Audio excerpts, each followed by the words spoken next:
more layers you do, in my experience, more aging you will get on that restoration. So if you see in my office, I have just 3 composites. I have A1, A2, A3. So injection molding is a way to apply composite that for me is the best. I'm glad you mentioned it, that you are so convinced and dedicated to the injection molding way to deliver a restoration that you've pretty much now found ways, as long as you can make your scaffold. On the Michelin distal, you have some composite with just one shade. Now this brown area is much more evident than before. So the patient completed the appointment saying, I am very happy, I have no more black triangles, I am very happy. But when you're doing a steady patient with worn dentition because of occlusal problem, if you are going to do, for example, an important canine guidance, an important incisal guidance, they are going to break everything after a while. But honestly, when I see with air drying the restorations with magnification and I see the interproximal surfaces in comparison to the surface that I have with injection molding with matrices, this surface is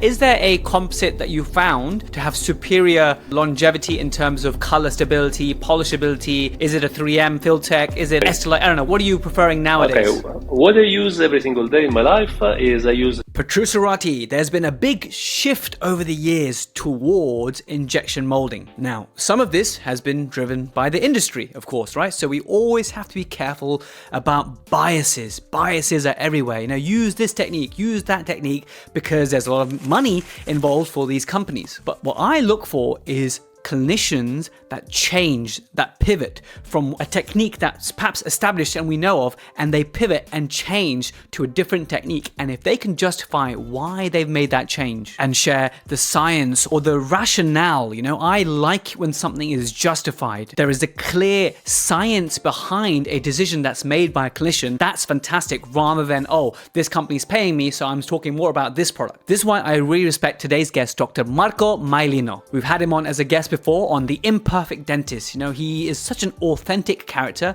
He talks about his failures very openly, and it's his failures in layering over time, right? He shares the long-term data of seeing his composites, and he is a very good practitioner, high quality isolation, high quality materials, microscope, everything. But what he noticed at the 8-10 year mark is that his layered composites were not looking very aesthetic. Despite using the best materials and best techniques, they certainly did not look as lovely as they did at day one. So many years ago, he moved, I believe he said 2014, he moved towards injection molding. Now, when I say injection molding, you guys probably think, oh, Exoclear or Memacil stent, and then you inject the genial injectable composite or any other composite that may be available. But actually, injection molding is just the name of the technique, the act of injecting into a space. So this could be BioClear or these transparent matrices. It could be just a humble mylar strip behind a tooth, and then you inject the composite into that space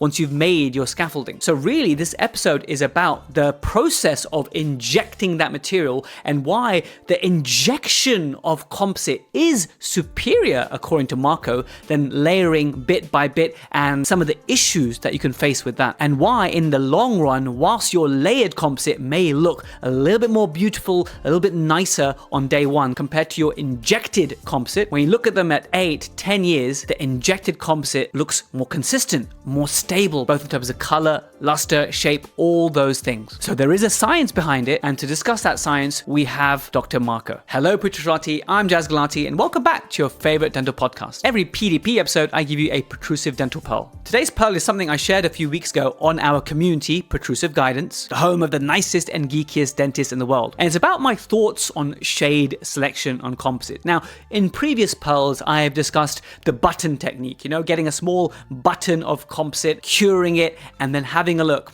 Does it match the adjacent tooth? Is this going to be the right shade to use for my patient? And in another episode we did with Dr. Jason Smithson, he talked about using black and white photos. So as you're doing the shade test, you're taking a black and white photo of your patient. You can use a phone for this and see, what's the blend looking like in this black and white photo? But I'll tell you one thing I picked up through experience, call it wisdom, call it learning from failures, is that if I'm not sure between, let's say, an A1 and an A2, just to make it really easy to understand and clear, if I'm unsure, it's kind of A1, it's kind of A2, they're both matching, please, for the love of God, use A1. Okay, use the lighter shade. In my career so far, every time I've opted for the slightly darker because this will match better, it's been more risky, and on some occasions it just wasn't light enough. I've been disappointed at the end, and there's more risk that the patient will say something that they're not 100% happy. But where I've used the whiter shade, then you know what? No one ever complains. Everyone's happy, I'm happier, and I just made it a rule. Okay, my rule is if I'm undecided between two shades, whichever one has the higher value, that's the one I will use. It's a really stupid thing, really, but sometimes when you're stuck in that scenario and thinking, what do I do? Just remember this rule and make it easy for yourself. Pick the lighter one and you shall be much happier, or it's going to be just a more predictable decision. Now, one more announcement, my friends, is with Protrusive, we've grown so much over the years and I'm constantly looking to strive for better. How can we serve you better? How can we serve our community better? How can we make learning more fun, more impactful, more actionable, easier to implement? And so some years ago, we introduced the premium notes, the revision PDF we have accompanying each episode as like a cheat sheet, a guide, an aid memoir, a quick reference to the main lessons that you picked up. Because sometimes there's so many lessons you might pick up in an episode and it's difficult to implement, but when you have it also in writing that you can highlight, you can follow along, it makes it easier for things to stick. But I'm pleased to announce that we've taken this to the next level now. We now have a section called PITC. This is called Patient in the Chair. The best example of this is when you have a patient who's had trauma in the chair, like an avulsion or something. What do we all do? Even though we all kind of know what to do when there's an avulsion, we still look at the guidelines because we just want that quick reference and we want to be sure that we're doing the best thing. Now, anytime something is shared on the podcast, which is like really important, really worthy of a quick reference, we're going to put it right at the top and we call it PITC. These are the 1 to 3 things in this podcast that you just need to know, and it makes it like a lovely quick reference. What's that thing that Marco and Jaz said in that podcast? Now you'll see it right at the top. You'll also see that our premium notes are more visual than ever before, and all the key takeaways summarized without any waffle. Think of that dental student that had the best notes at school and everyone copied their notes. It's kind of like that. It's like the revision notes of your favorite podcast episode. Now, this is a paid feature. So if you're on Protrusive Guidance, if you're on a paid plan, you can access the Protrusive Vault, which has all of our infographics, all of our premium notes, all of our premium resources. Every episode takes a team hundreds of hours to put together, including the PDF transcript, including this extra premium note with references and visuals. Now, to celebrate the launch of this new style of premium note, I'm going to give away this episode's premium note for free. It's a wonderful summary of everything that me and Marco discussed in this episode, complete with the visuals in case we're listening on Spotify or Apple and you want to see some of the visuals that before and after of how composites don't look so good when you layer versus how good they can look when you injection mold. All the visuals stacked in there, any references that we think you might need, all the references that you should really read, all the key references, the key takeaways, the visuals that really add to the episode and enhance your learning. Everything is there, so you can download it for free as a taster, as a gift from Uncle Jaz to celebrate this upgrade that we're doing. If you want to get your hands on it, check out protrusive.co.uk/IM. Just the 2 letters, right? Injection molding, IM.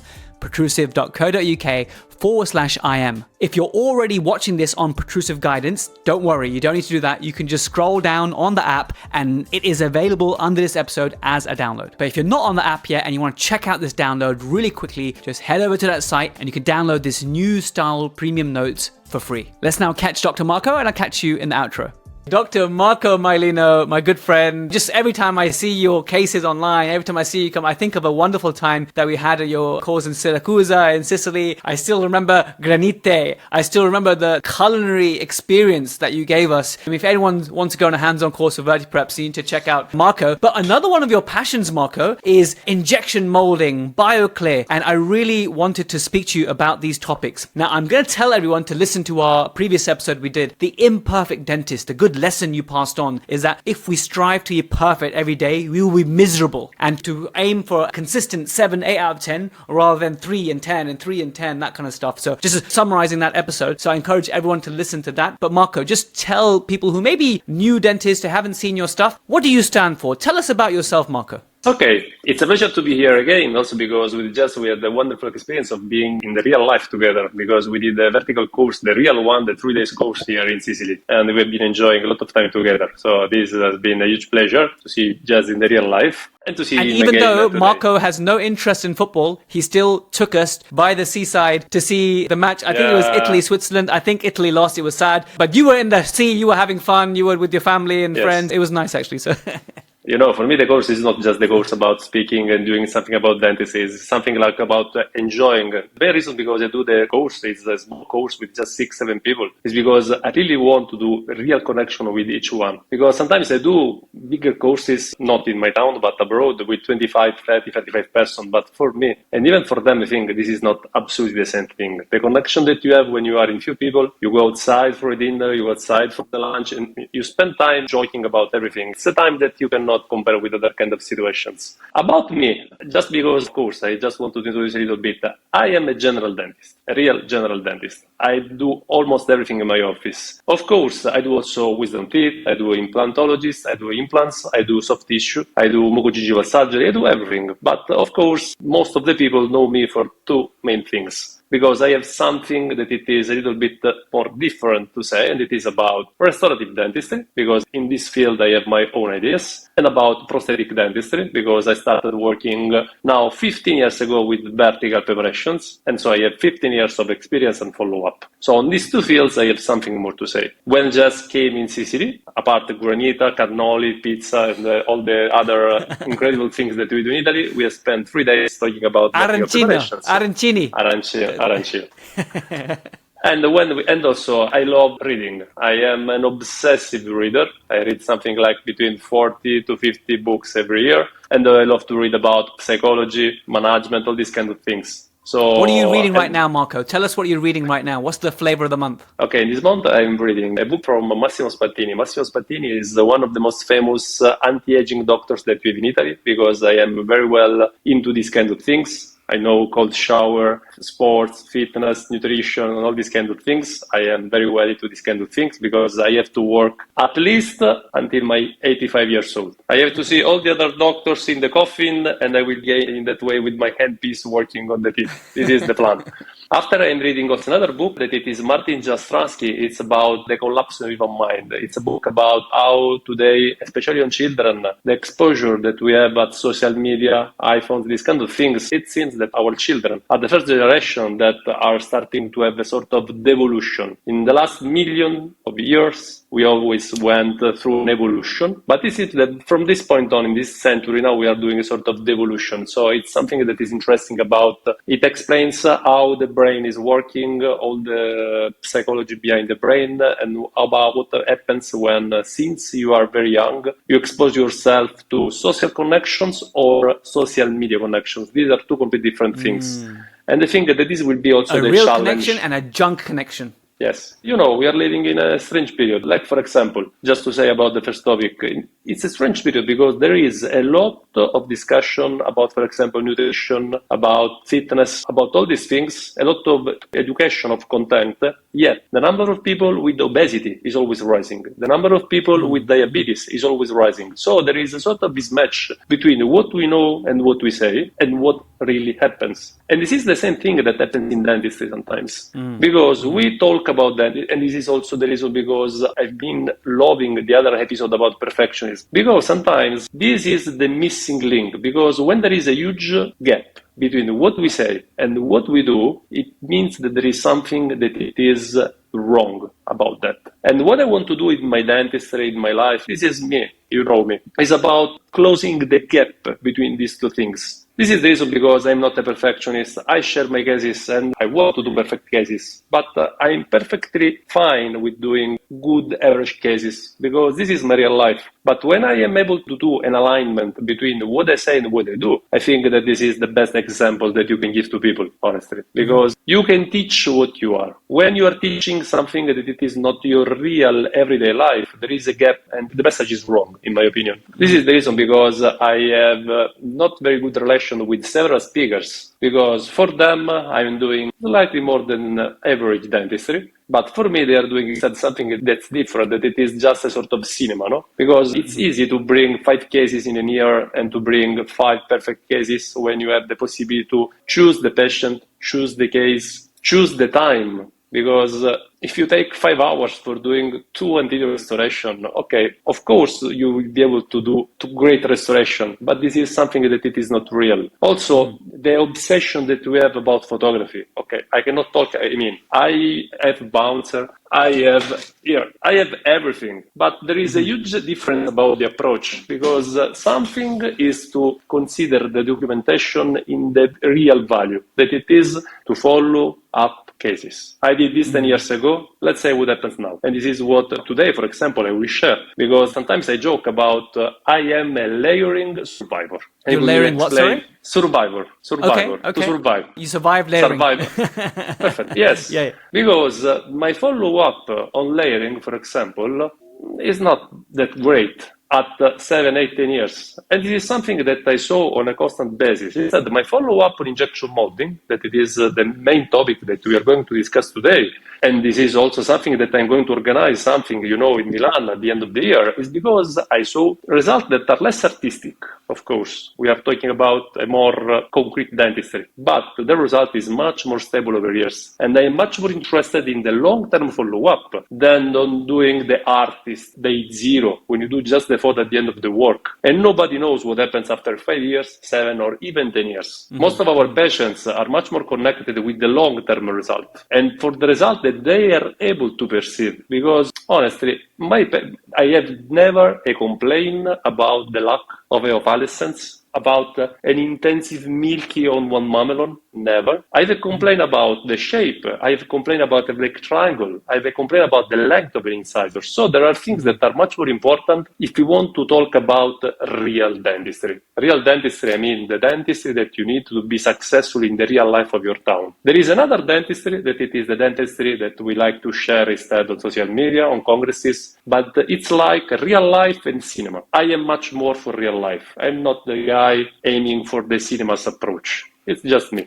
It's what I love about you, Marco, is the word to describe it would be authentic. Authenticity is there, and that's so important in today's world, full of social media dentistry, and I love this fresh injection of authenticity. Now, you mentioned about following up these cases and how people don't actually care about the tiny little details of the bigger picture, which makes sense, and it's like the Pareto principle, right? 80% of the magic comes from the 20%, the overall shape, really, and how you finish it to a seamless transition, and then with that, you get, 80% of the benefit, and then you can follow that up long term with success, and that is the definition of success. Now, today's episode, I want to just cover, because there's so many different ways we can approach the different ways that we can do an anterior composite buildup. So what I wanted to present with you, maybe I thought this structure may be better, is that if I give you, 3 to 5 real world examples, and if you suggest, okay, in this example, my preferred technique is, A, B, C, or D, and then you say why, okay? Now, obviously, there's so many ways to do it, but people may be inspired, or maybe they have, okay, this makes sense. So if we start with edge bonding, every time I post about edge bonding, people in the US, they say, I don't know what that means. What is edge bonding? Okay, so just to clarify, guys, what we mean by edge bonding is the patient has finished aligners, the teeth are a little bit short, maybe they've had a bit of incisal wear, and you are just lengthening the teeth without having to veneer the entire labial surface. It's just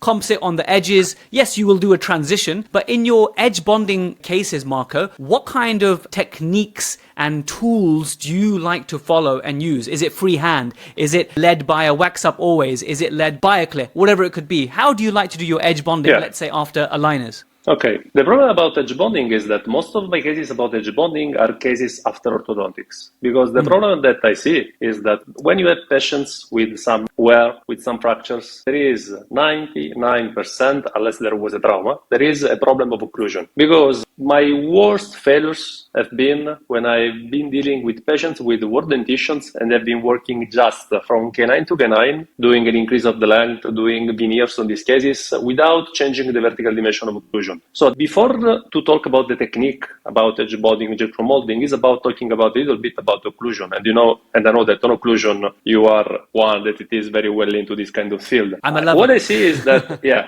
because my experience is that you have never to increase the overbite of a patient, especially if there is a patient with some parafunctions or with some wear. So the main problem is to say, I do edge bonding when I have this kind of patient, but after orthodontics. So if there was, for example, a deep bite, I'm opening the bite and I'm opening the bite a lot. At that point, I can do edge bonding. About edge bonding, the same is about anterior restoration. The most important part, and I did this mistake despite of this just 2 days ago, is about the color of the tooth. Because we can do edge bonding, we can do partial restoration when we have easy shades. I mean, you take the Vita shade, A1, A2, A3, and you have the surface of the tooth that it is matching with that color. In this way, doing just a little bit of bevel is very easy to do a nice transition. Even if we have to remember always that composite is a material, especially when we are going to do adhesion on dentin, that you need a certain amount of thickness. And this is another point that people doing layering many times, in order to get a little bit more of transparency, they're doing very thin restorations. And when I was doing these thin restorations, the typical outcome after 1 or 2 years, that was a small chipping of the incisal margin. The incisal margin has to be thick because composite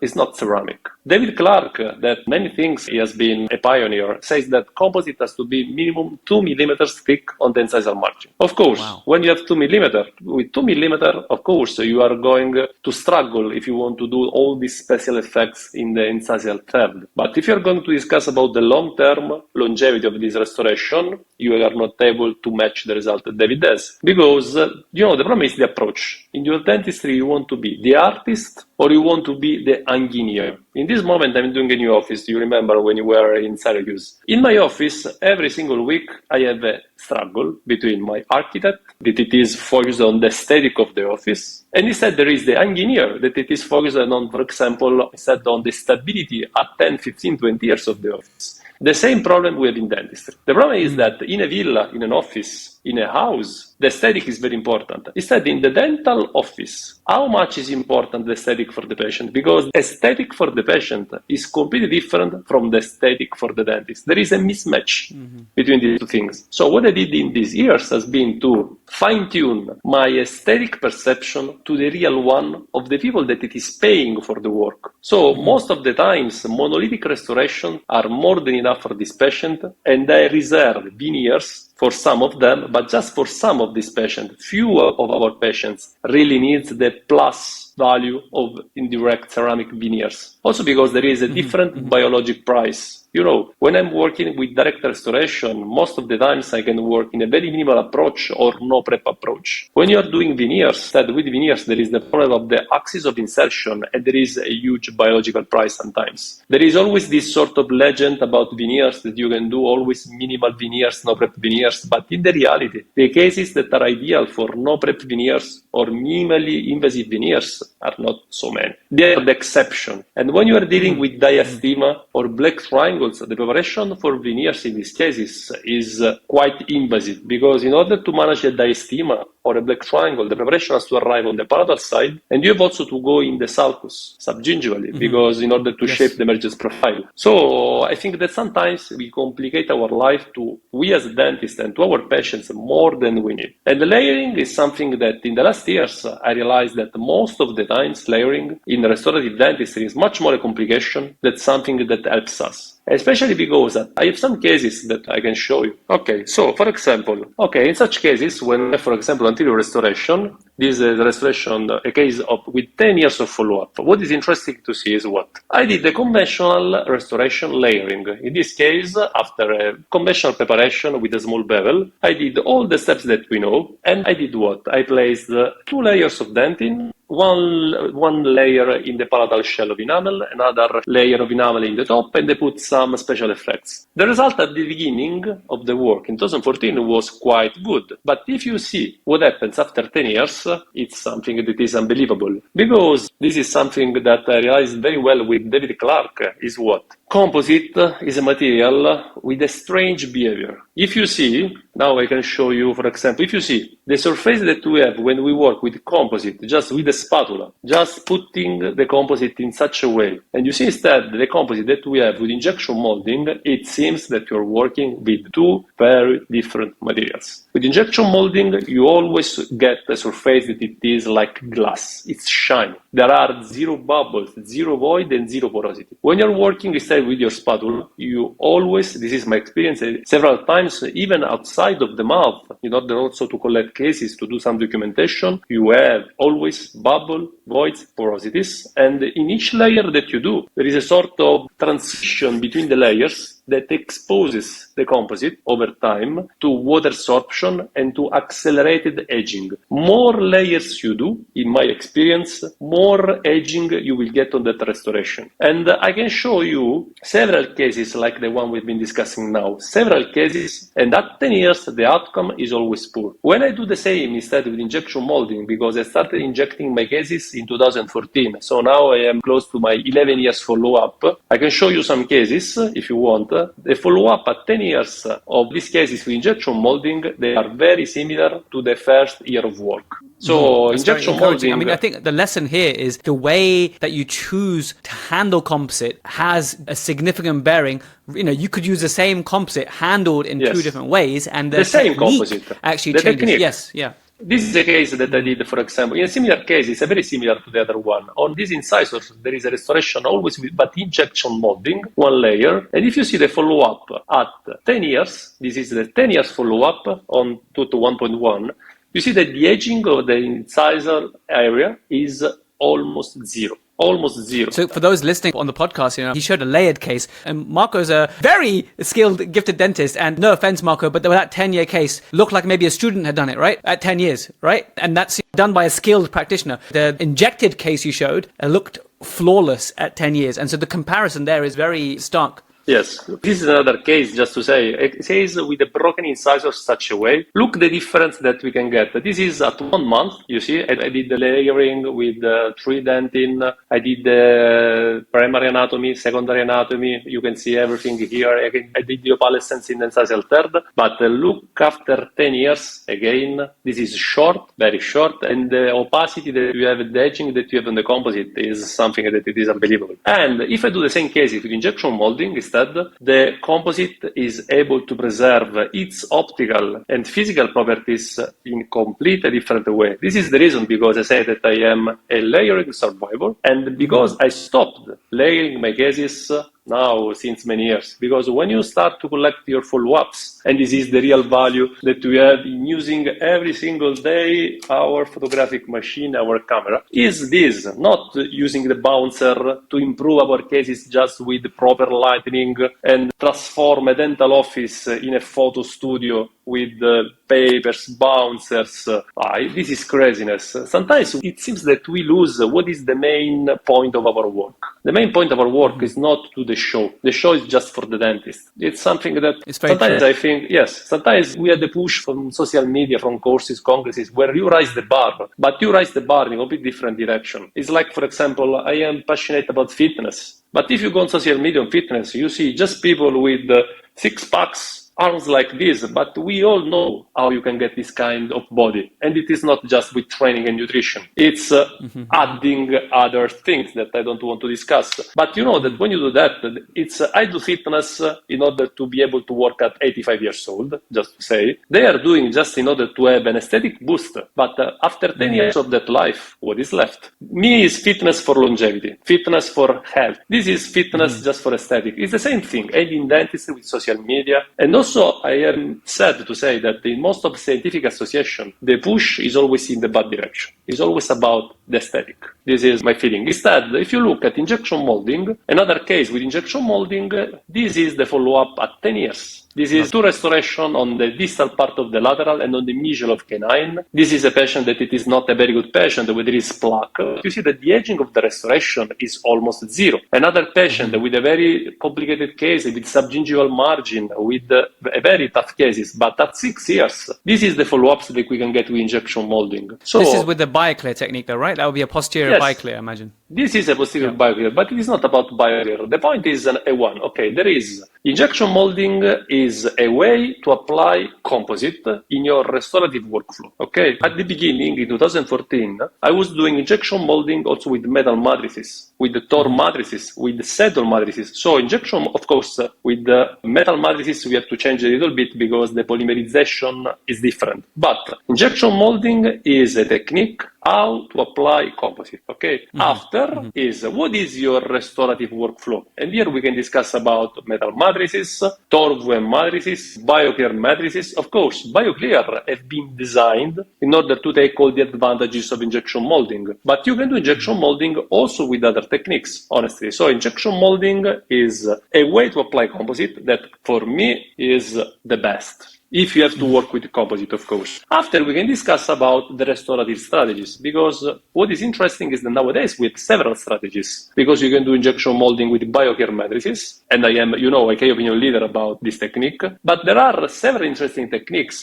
There is the eye veneer technique of an Israeli guy, Itai Mihahov. He did other kinds of matrices that are very smart in the idea. I don't know, do you know eye veneer? No. It's another technique. Itai Mihahov, this Israeli doctor, did different veneers that are going to shape all the buccal surface. I have some video if you want. I don't know if we lose something about people that will listen, but I have some video about this technique. However, it's a matrix that it is covering the buccal wall, and you are going to print with a ready pre-made matrix all the buccal surface. So you have what? You have in your kit, you have matrices with whom you can shape the buccal surface in a very good way using always an injection molding technique, because the matrix has a hole where you can put your material. Or, like, for example, Marco Veneziani, because he will be the speaker in the summit that I'm going to organize about this topic in November, is doing what? He's doing an impression of the patient. They are also Jaz Gulati is another speaker about this topic. They are going to do what?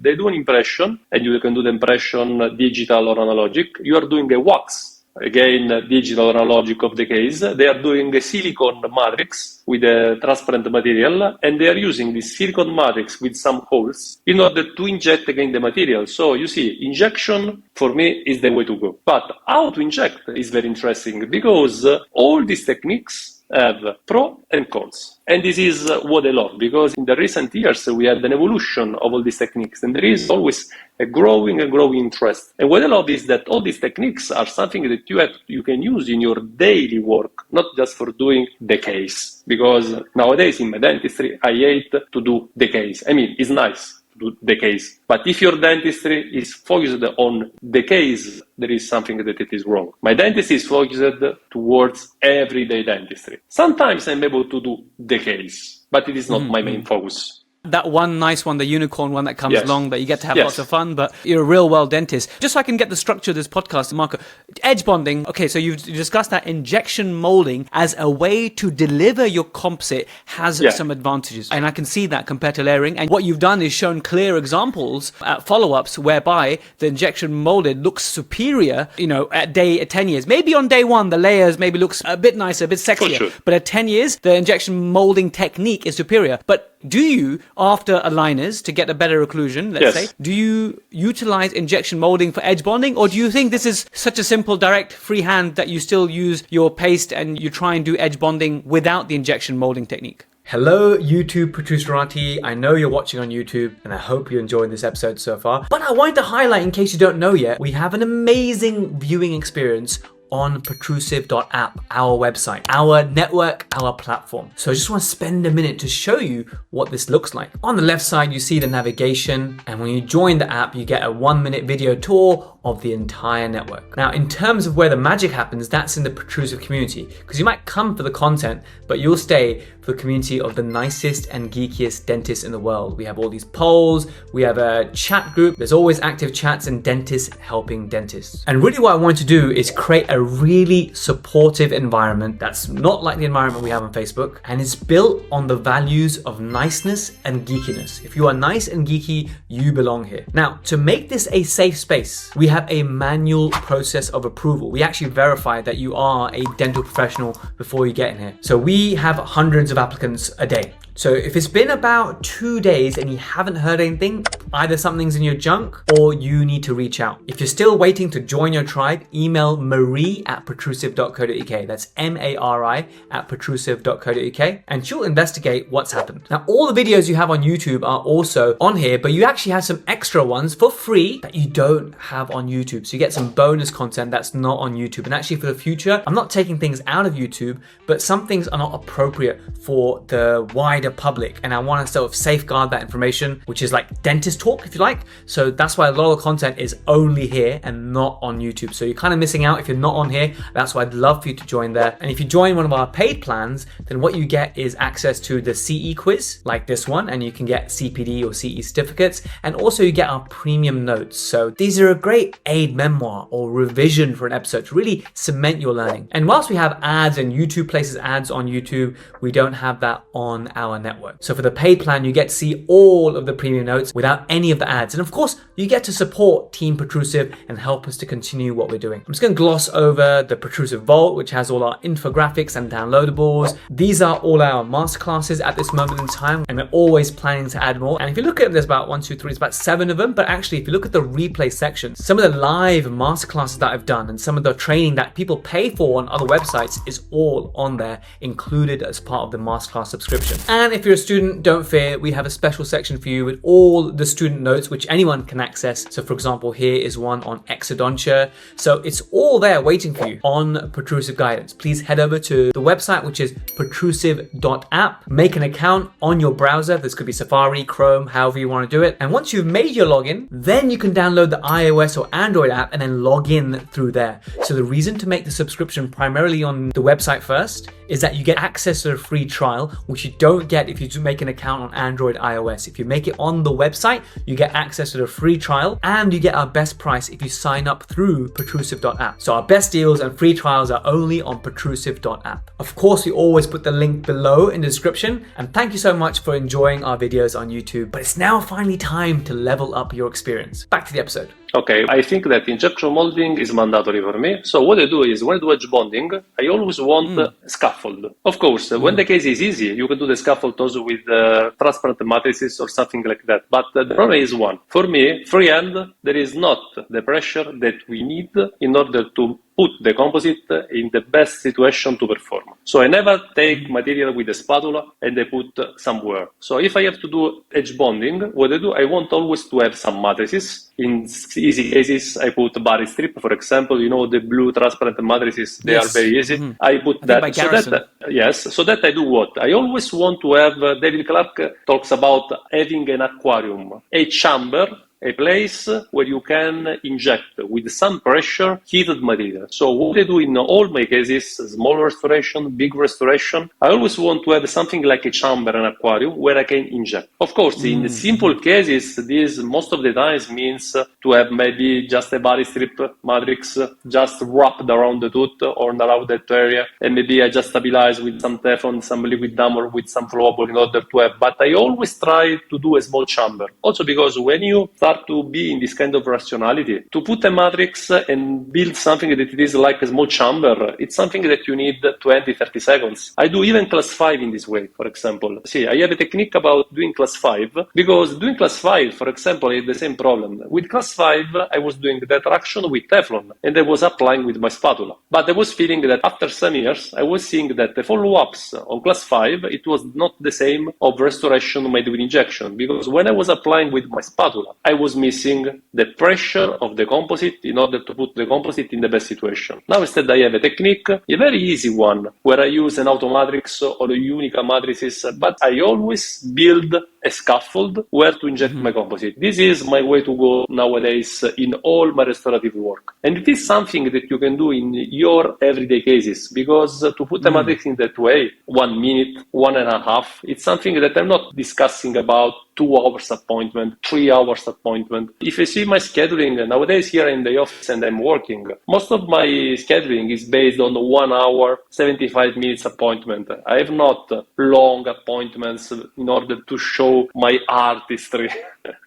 I am a very basic dentist, but I do something when I say that this thing works every single day in a very good way on the long term. And for me, what I like about you, Marco, is when you talk about a technique, and it's a bit like, you know, at one stage you were enjoying your layering, you're doing this, but what you do is you're not afraid to look at your own work and say, hey, you know what, we can do better. I need to change something. And then you can put your hand up and say, I was wrong. You know, I was wrong to do it that way. I think this is the best way. And maybe in 10 years, you'll refine that even more and something new might come out. And it's important to be open to change. And there's something attractive to do is keep your mind open that, hey, you know, this is working, but I'm willing to change if something better better comes along. And so far, I am injecting in some cases, like anterior wear, we'll discuss that. But for class 5s, sometimes I inject, sometimes I do freehand with like PTFE retraction. And I agree, once you get that scaffolding, and I love that, the aquarium, the chamber, the scaffolding, it just makes so much sense. I'm surprised you actually said about edge bonding. I'm glad you mentioned it, that you are so convinced and dedicated to the injection molding way to deliver a restoration that you've pretty much now found ways, as long as you can make your scaffold, you can inject. So I'm imagining you now, when you're doing an edge bonding, you use the barrier strip, for example, you create your scaffold, you inject in. Now, just tiny geeky details that dentists love, right? Do you use a tiny drop of flow and then you, like a snowplow technique, and then put your heated composite like that? And what is your preferred composite of choice for, let's say, edge bonding? Okay, during monolithic restoration, the other good part, and that my assistant, the assistant that it is working on the storage is very happy, is that I reduced in a heavy way the storage composite. Because if you see in my office, I have just 3 composites. I have A1, A2, A3, and I have a bleach.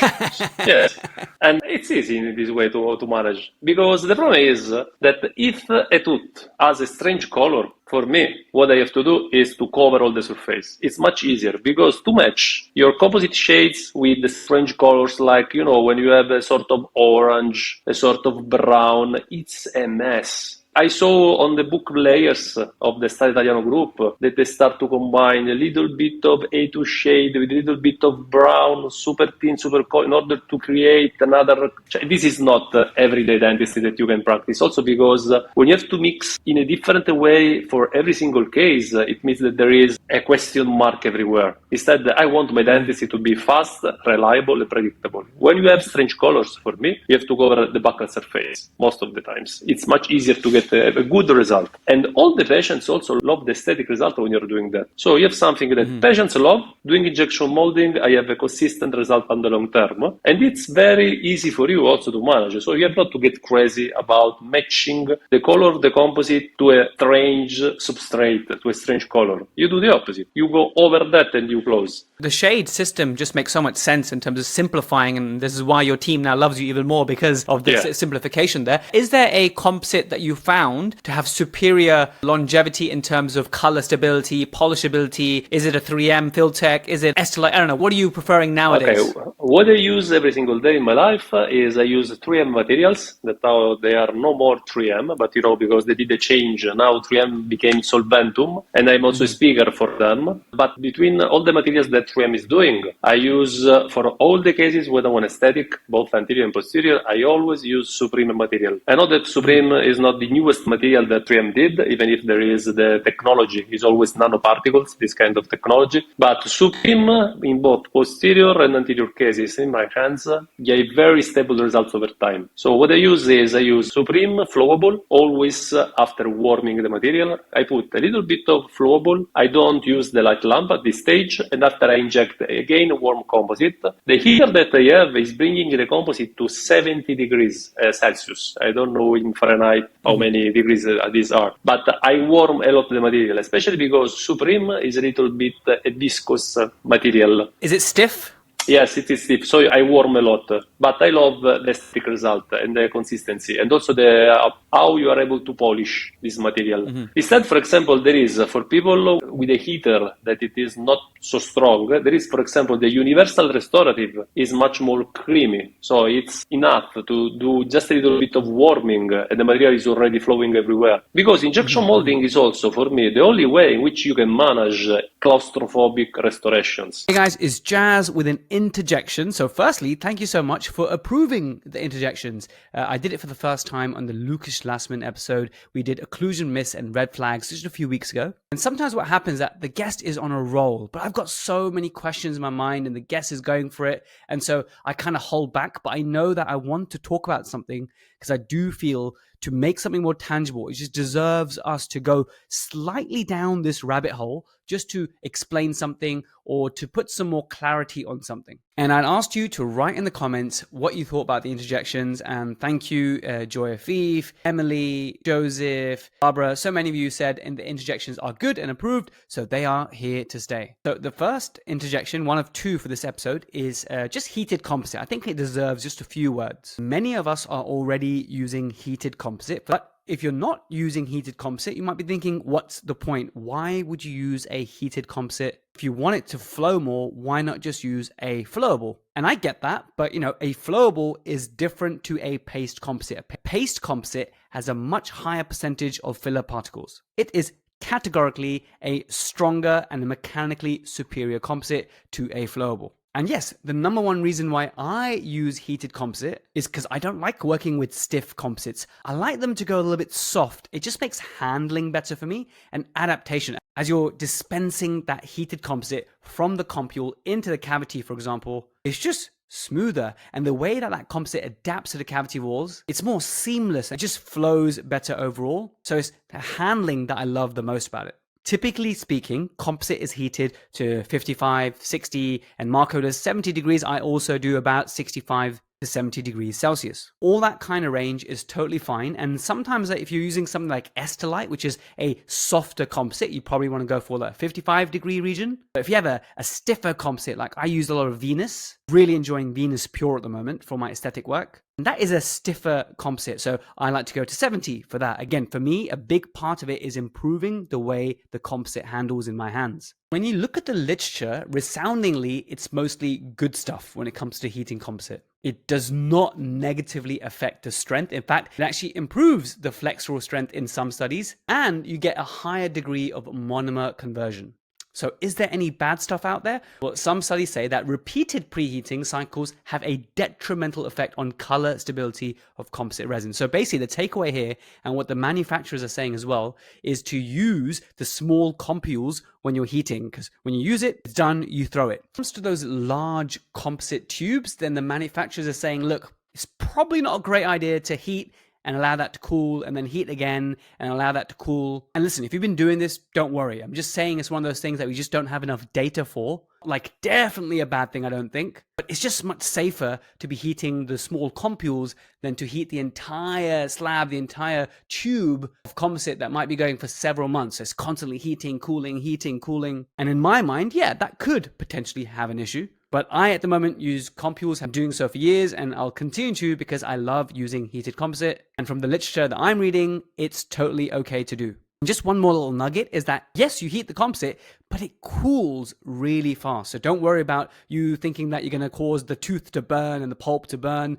Usually we have enough remaining dentine thickness. It's really not going to be an issue. And also, as soon as you take that composite out of the heater, it's going to rapidly cool. This is why I sometimes will actually heat my metal instrument as well to just prevent it cooling so quickly. So heated composite, big thumbs up. Crack on, guys. Let's get back to Marco. Like, for example, do you see this case, just to say? Yes. Okay, for example, when you have a claustrophobic restoration, like, for example, when you have, let's say, less than 1 millimeter diastema, that you put your matrices and you have two restoration of 0.4 millimeters, how you can be reliable about being able to layer and bring composite to go around the tooth and behind the shoulder of the tooth when the space is just 0.3, 0.4? Or when you're doing, for example, small black triangles and you are dealing with 0.5 millimeters restoration, very close to the gingival margin. Injection molding also is the only way in which you can be reliable about getting this kind of restoration in a very smooth way. And this is the follow-up of the cases that you can get. You see, when you are starting, like in the case that I'm showing, with a normal color of the teeth, you can do just the restoration of the diastema or of the black triangle without any kind of problem. Honestly, composite here is supreme. Composite is very biomimetic material. It's very mimetic. But when you are dealing instead with the teeth, with the strange colors, I did a mistake last day. There was a patient, and I'm going to post this case in the next days.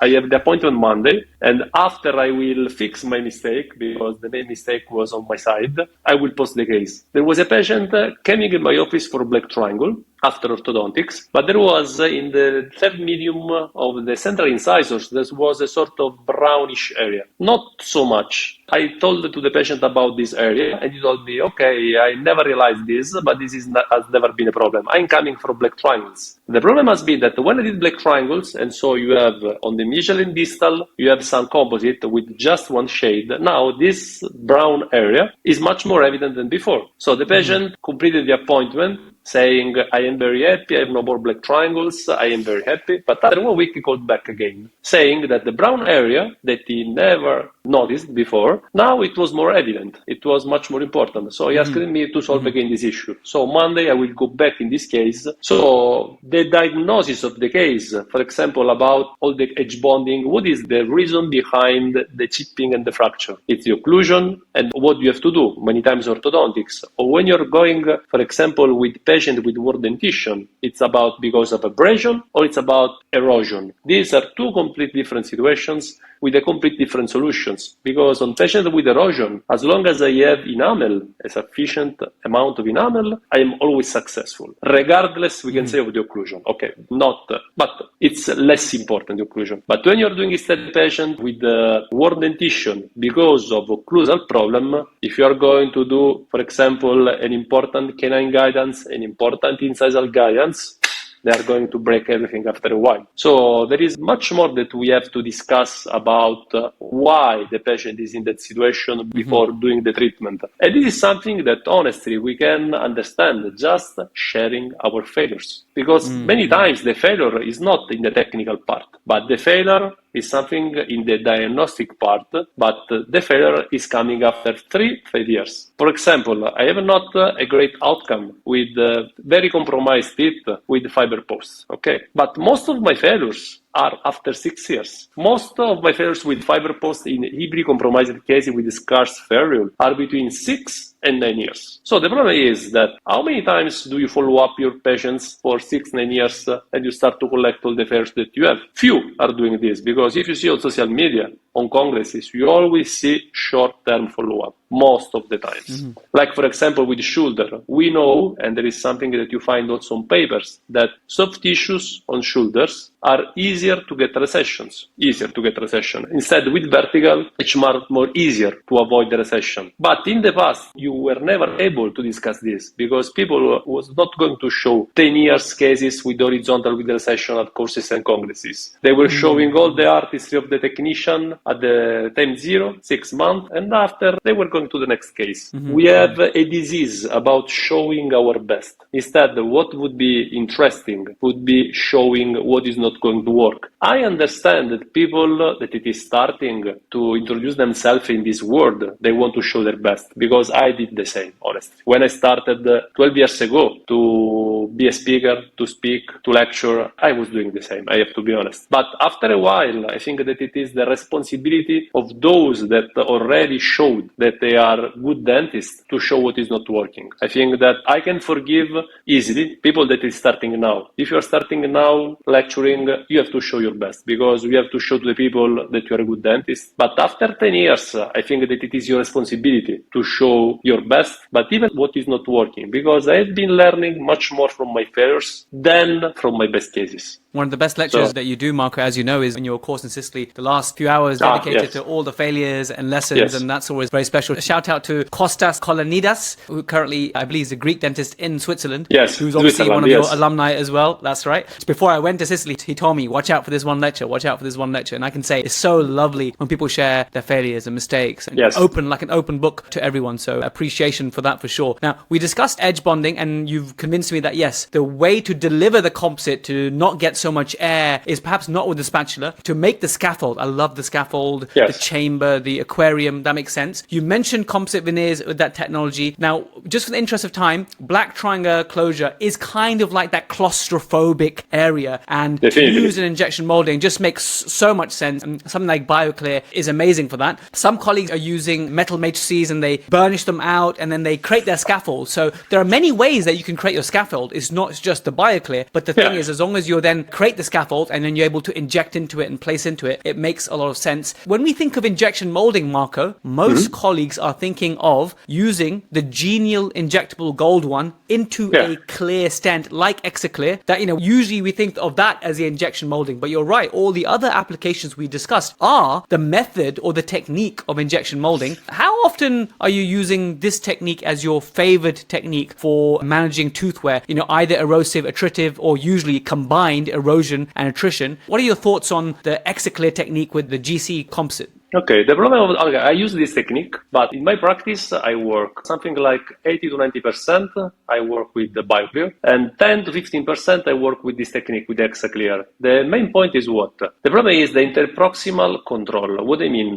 When you do this kind of technique, there is a huge problem about the interproximal areas. So if I have a patient with no black triangles or very small black triangles that I'm going to keep putting a little bit of Teflon, and so the biggest problem is on erosion of the buccal wall or abrasion of the palatal wall, I'm doing what? I'm doing the waxing with my technician being 0 point something short on the interproximal wall, so that I'm printing my composite on the buccal and on the palatal and incisal, but I'm going to do zero invasion on the interproximal wall. Because when you are trying to do, in my opinion, when you are trying to close something like a diastema or even worse, a black triangle with this technique, the problem is that after you have to spend a lot of time about finishing interproximal areas. The problem is what? That in the photos, I have to be honest, in the photos, it seems that you are able to get a decent result. But honestly, when I see with air, drying the restorations, with magnification, and I see the interproximal surfaces, in comparison to the surface that I have with injection molding with matrices, this surface is shit, honestly. So the problem is, when you are doing with these cases, what is the critical part of the restoration? The buccal wall, you can do the ExaClear. Palatal wall, you can do the same. But when there is a huge interest in shaping the interproximal wall, and especially the subgingival wall, at this point I'm starting to move instead on other techniques. So it's about the involvement of the interproximal area. The most important part that is driving me towards the decision between a direct technique, maybe with BioClear matrices, or the injection technique. This is the most important part, the control that you have. There is also the problem that we are discussing about occlusion, because again, I never increase the overbite, so most of my cases are cases with the increase of the vertical dimension. And there is, I think, also something that in UK, I think that you are doing a lot, but in the rest of Europe instead is less used, is the DAHL approach. DAHL approach is a very smart technique, because most of the times we have to raise the vertical dimension, but economically speaking and technically speaking, it's completely different the work if you have just to work from canine to canine and after wait for the extrusion of the posterior teeth, and instead if you have to place also overlay on premolar, molar and molar, the cost is almost double, because from 6 teeth you are moving to 12 teeth. So there is also this. Even on this topic, there are other interesting considerations that I never heard about, because I had what? Doing the DAHL approach, you have to be careful about one thing. There are people with atypical swallowing. Most of the times when we talk about atypical swallowing, we always talk about the anterior of a bite. There is these people pushing the, what is the name? Tongue thrust. Okay, yep. They do that, and you have the open bite. And so it's easy for most of the practitioners to understand that with the tongue thrust, you have an open bite that you are unable to close. But there are other people that have another kind of atypical swallowing. They put the tongue or the posterior teeth, doing laterally. Something that yes, when they are in the age of development, they develop a sort of deep bite, because the tongue is keeping the molar in that position and you have the extrusion of the lower incisors. But if you are going to do the DAHL approach on this patient and you are opening a little bit more that the tongue is able to come in that position. Hey guys, it's Jaz again with the second and last interjection for this episode. So Mark just mentioned something really interesting, right? Typical versus atypical swallowing. It's actually a really interesting thing and a really important thing that often gets overlooked. Normal or typical swallowing, what we do with our tongue is we rest it behind the upper incisors, so in the incisive papillar region. And the teeth are able to come together usually in your normal bite, aka maximum intercuspal position. So teeth come together usually lightly, and then we can continue with the swallowing reflex. The fact that the teeth are now together, it kind of stabilizes the jaw to allow you to swallow. And it's important to stabilize the mandible, because if you try and swallow with your mouth open, just try it for a second, right? Keep your teeth apart and just try and swallow. See, it's much more difficult. You need your mandible to be stabilized. Hence why one of the functions of teeth is to help with swallowing. Anyway, so that's a normal swallow. In atypical swallowing, which usually happens in kids and they grow out of it by age 9 onwards. And what the tongue can actually do many things, right? The classic one is like the anterior tongue thrust. And so now instead of the teeth biting together, there's your tongue in the way. You're kind of biting on your tongue and then swallowing. So your tongue is being used to stabilize your jaw. And what Marco's saying is that there's a variant of this tongue swallow whereby tongue is like spreading laterally. And it makes sense because I think we might have all seen patients with these like posterior open bites. And you're thinking, why are these teeth not settling back into occlusion? Well, how can they if every time the patient swallows, the tongue comes in the way and stops the teeth from meeting together?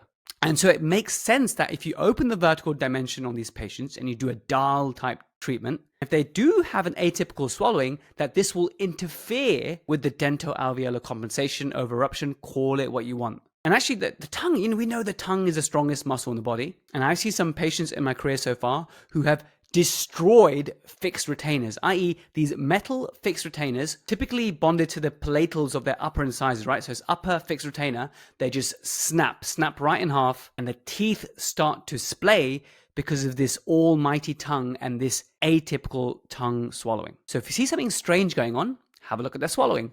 Once again, let me know, guys, are you enjoying these interjections? I'm happy to continue them. I love doing them. I learn a lot and I love to share it. So thanks for listening this far. Let's continue. You're almost to the end. These are the cases where I had huge failures about doing the DAHL approach and keeping the posterior open bite without N, we can say. So, but again, talking about failures. This is the main point, because it's easy to say do the DAHL approach and it will extrude. Yes, but what if they don't? Because this happens. And why? Because if you're not able to understand, sometimes it happens, but there is a reason, you can select the cases. Case selection is the most important part of our work. The patient has parafunctions, the patient has erosion, the patient has abrasion, the patient has tongue thrust, the patient that there is enamel or not, because even on adhesion, I can get crazy. I'm doing mainly adhesive dentistry, but adhesion is not the religion. For some people, it seems that adhesion is a religion. They do adhesion everywhere. You see teeth with zero enamel and dyschromic sclerotic dentin, and they are doing adhesion. Adhesion is not the answer to all the problems that we have. Sometimes we replace things that work, like for example, a cast post, that sometimes is the best solution, with things that seems more modern. Is the difference between science and scientism. Science is science, and we know, but scientism is just because something is more technological, we think that it is better. There are a lot of wrong messages that we are exposed every single day. Like for example, the rubber dam. I use rubber dam, you see my cases and there is always the rubber dam. But sometimes the rubber dam became a sort of indicator of quality of dentistry. You are not accepted in a scientific society unless you put the rubber dam in an iconographically perfect way. So there is something that was born for a use, and we have to say, when the dentists that started using the rubber dam started, you know what the reason? They were working with amalgam because there was no suction available. That was the reason, because there was no suction available. When suction was available, they immediately discarded the rubber dam. Immediately. So when they say they were smart because they started working with rubber dam 150 years ago, they were not smart. They had no suction. Because when suction arrived at the beginning, it was much easier to work with suction. After, of course, with composite hydrophobic materials, adhesive that are not friendly with saliva, is rubber dam again became useful. But again, from something that is useful to something that became mark of excellence, there is something that it is missing between these two things. Because you can do excellent dentistry, for example, without rubber dam. I do most of my class 5. For example, in class 5, placing the rubber dam sometimes is a mess. It's much easier and reliable and predictable to do a class 5 sometimes without the rubber dam. But I agree. Rubber dam is helping you, and then use it if there's a tongue in the way, if there's a tricky scenario. But if rubber dam is hindering you and making your access more difficult, then why bother? Yes. The problem is that when you are exposed to courses and congresses, all the speakers say that they play rubber dam in 100% of cases. They say that the rubber dam is mandatory for the success. I know that we humans don't like uncertainties, so we like strong messages. The problem is that sometimes these strong messages are leading in a very wrong direction. So if we were able to share more our failures and problems, this would be a very good way to improve our life. The life also of most of the majority of dentists, because they are exposed to very different messages. We can't be dogmatic about anything. That's the key lesson there. Marco, as we wrap up, we've got a few questions. In that scenario with generalized wear, I'm just trying to visualize, it makes sense about the interproximal success you get by using something like a BioClear, right? Because I agree, when you use the Exaclear stent and how messy, even if you use the every other tooth, there is finishing to do. Yeah. And I agree, the under magnification, and when you dry it, it's a surface that leaves much more to be desired. I agree with you. But when we have to add material to the palatal surface and we want to be guided and directed by a wax up, by a planning, how do you do that with BioClear? Do you make a scaffold palatally first and then do the BioClear? Or how can you do that part? Yes, because the nice part is what?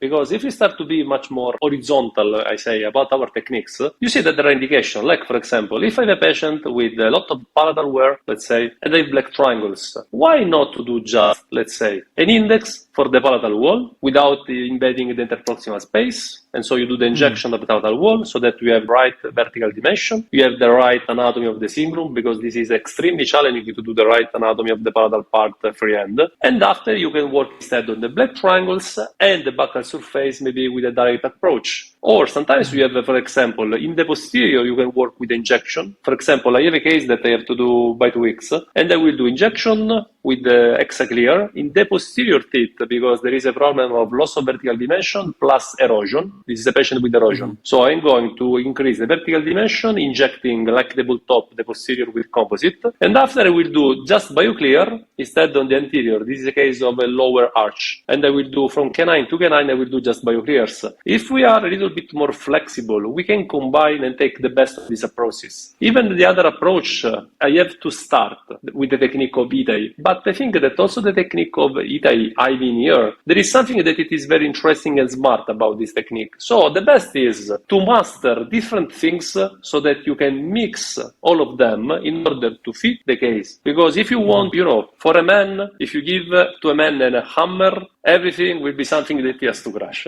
Instead, if we have several arrows in our work, we can use the best for each case. Also because, again, now we are discussing about composite, but you know that I am also a speaker about vertical preparation, so prosthetic dentistry. So the decision is even before, when ceramic and when composite. So the topic is there are even more nuances about this topic. But again, the case is where show your case with ceramic and the failures that you have, show the case with composite and the failures that you have.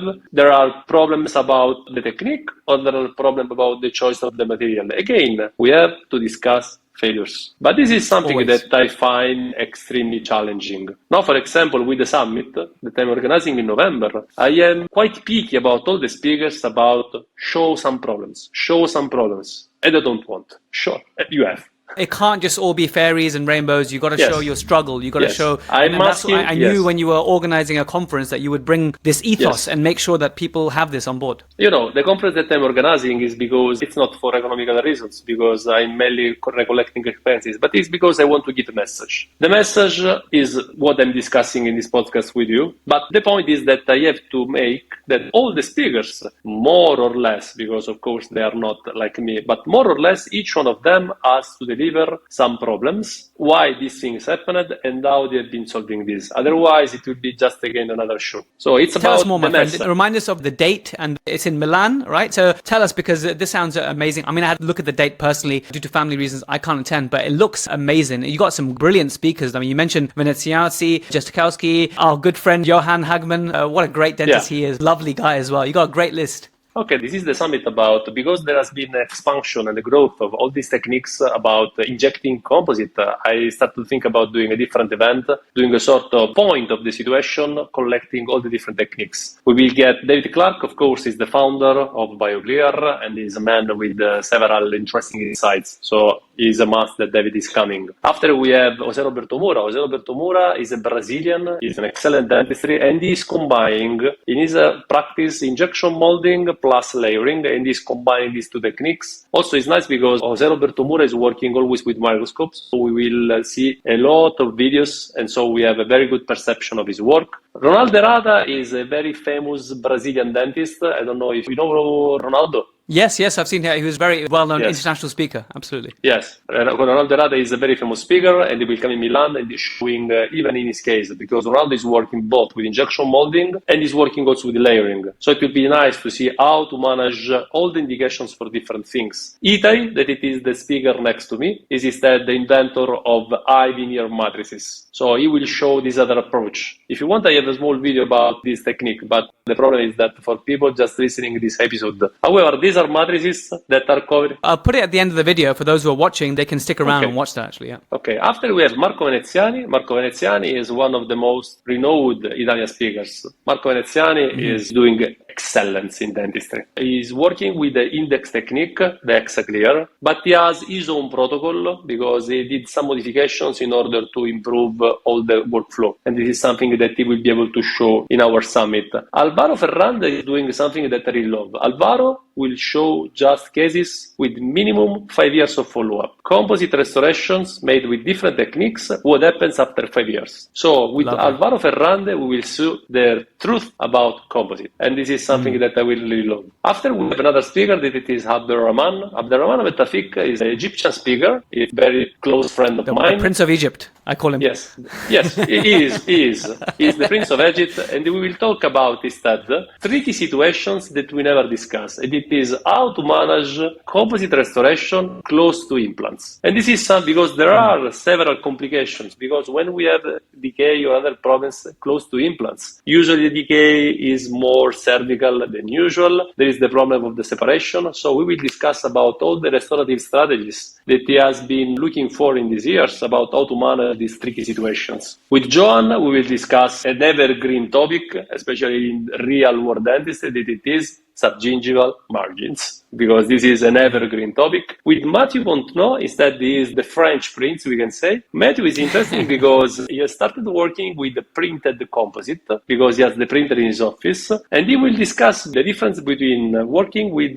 printed composite and direct approach about time efficiency. So I have not the printer in my office, but when you start discussing about being efficient and being productive, it's something that for me is very an actual topic. And after we will get workshop. So people will be able, in classes of 20 persons, to touch together with Aparita Antati. She is a BioCris speaker from the south of US, and Claire Burgess, that it is the BioCris speaker for UK. UK, woo! Yes, UK. Yes, Claire Burgess is the BioCris Center in UK. People will be able, and together with also Marco Veneziani for the other technique. So we have 3 tutors. We'll be able to organize workshops so that people at a very low price, because we are discussing something like €100 for a 2 hours, 2.5 hours workshop, will be able to touch with their hands the material and so to feel what is injection molding, what is to inject on Hexaclear. They will be able to touch with their hand. Everything in the wonderful place of Milan, that the problem in Milan is just the amount of money that you're able to spend going outside. And we will do also a gala dinner, we'll do also some social activity, because again, it's something that I'm doing for the love. Wish me luck. I know I have some family commitments, but I'm going to do it. You know, I'm looking these speakers again, and just how excited you got me about injection molding and why I realized, okay, I need to be doing more of this. I'm going to ask my wife today to see if I can get her blessing, level 1 permission. So wish me luck. But you missed the most important speaker, Marco. As well as yourself, you missed the loveliest person, honestly, just absolute sweetheart of Apara. Apara, yes. Apara is the tutor, and she will be the tutor of the BioClear approach. We will do anterior and posterior restoration. She doesn't drink alcohol, right? But she came to your course in Sicily and she brought everyone a bottle of rum, right? Yes. And she is just the loveliest person you'll ever meet. And I'm always a big fan of not only going to the educators that inspire and show excellence, but their human side, you know, they are beautiful inside as well, right? And so I'm just very, you know, it'd be nice to connect with Apara. So wish me luck. I'm going to ask my wife if I can get a day off 7th and 8th of November, 2025. 2 things, just because at this point I have to say something more. Apara, together with me, will the one that will manage all the speakers, will be the, I don't know, master of ceremonies is something that you say. Okay, MCs. Nice. Okay, she will help me on the stage to introduce the speakers, because what we want to do is something that it is new.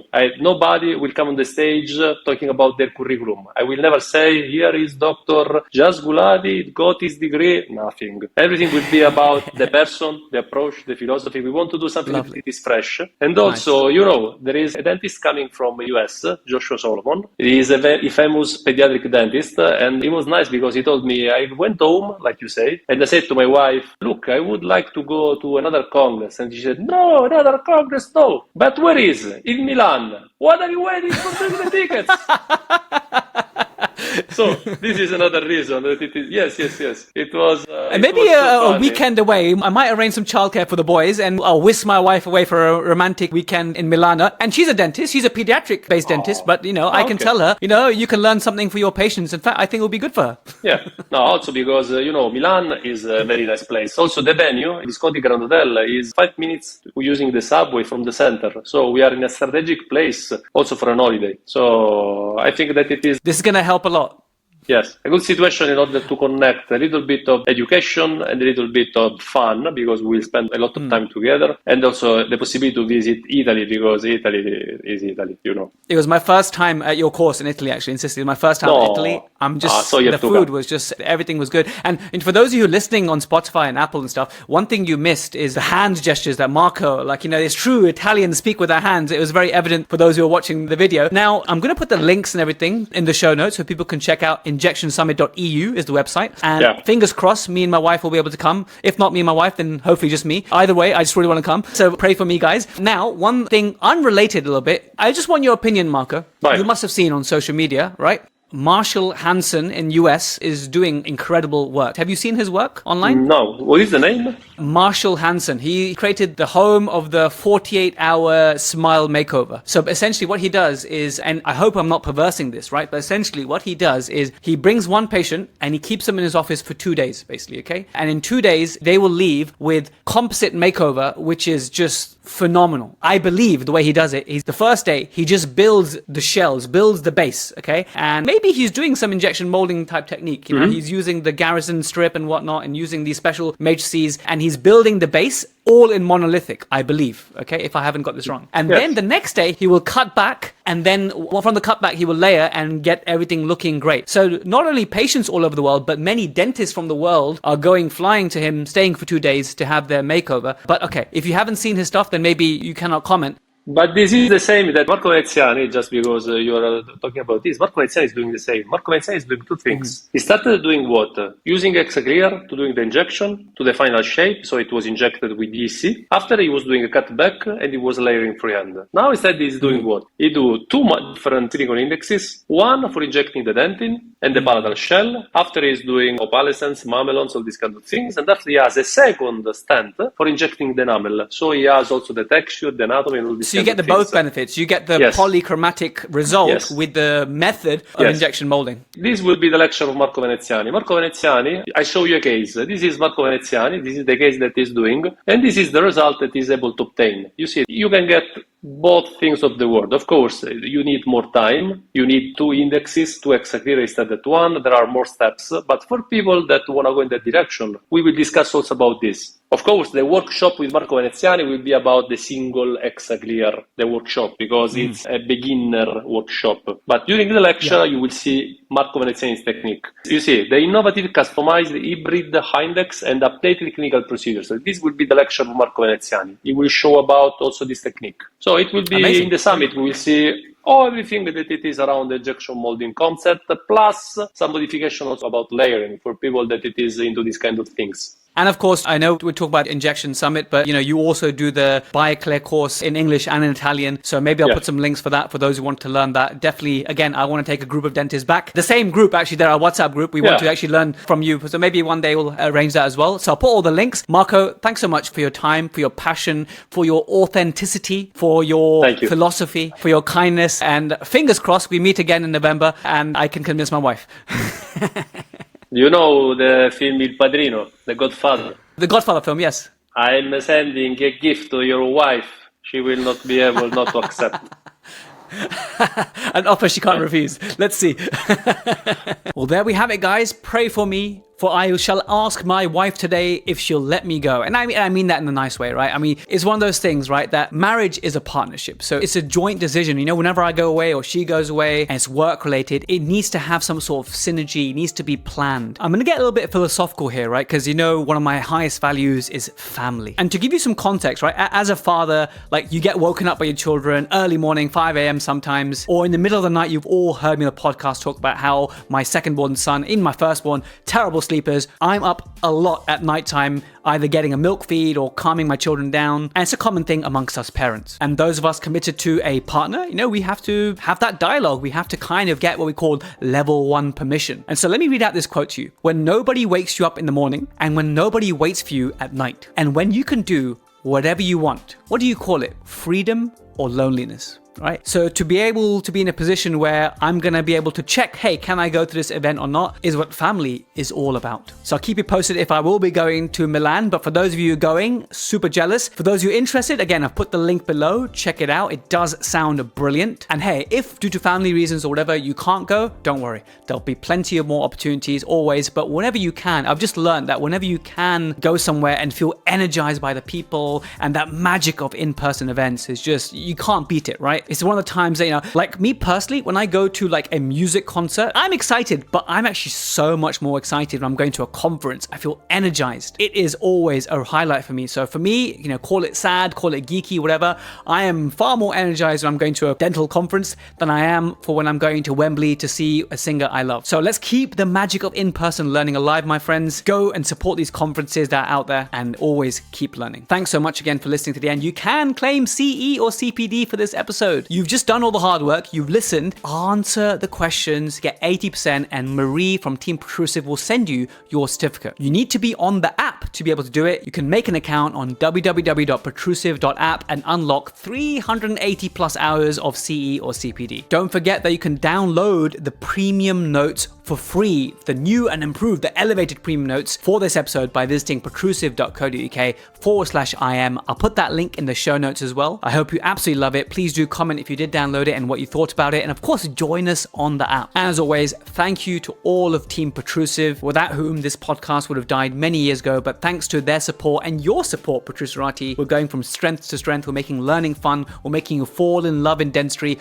all over again. In fact, this reminds me of an email I literally just got yesterday. I won't say his name because I didn't get his permission to read this out loud, but he's a board certified prosthodontist. I won't say from which country. And we had a little email exchange about occlusion and stuff. And he said, by the way, I love what you stand for. For a long time, I hated being a dentist. It caused me so much stress. This is a prosthodontist, by the way, guys. I recently found my passion for it, and your attitude and passion towards dentistry is what I am striving for. My friends, this is what it's all about, right? There's no point being in this stressful profession if you resent being in it. You need to change something. You need to change your environment. You need to change who you hang out with. You change what you listen to. If you're not happy, something needs to change. This could be your practice. This could be your working hours, your working days, the techniques you're using, the education you're receiving. There's so much to do, and that's why Protrusive is dedicated to your success. I'll end with that, my friends. I'll catch you same time, same place next week. Bye for now. Do not forget to hit the subscribe and the like button.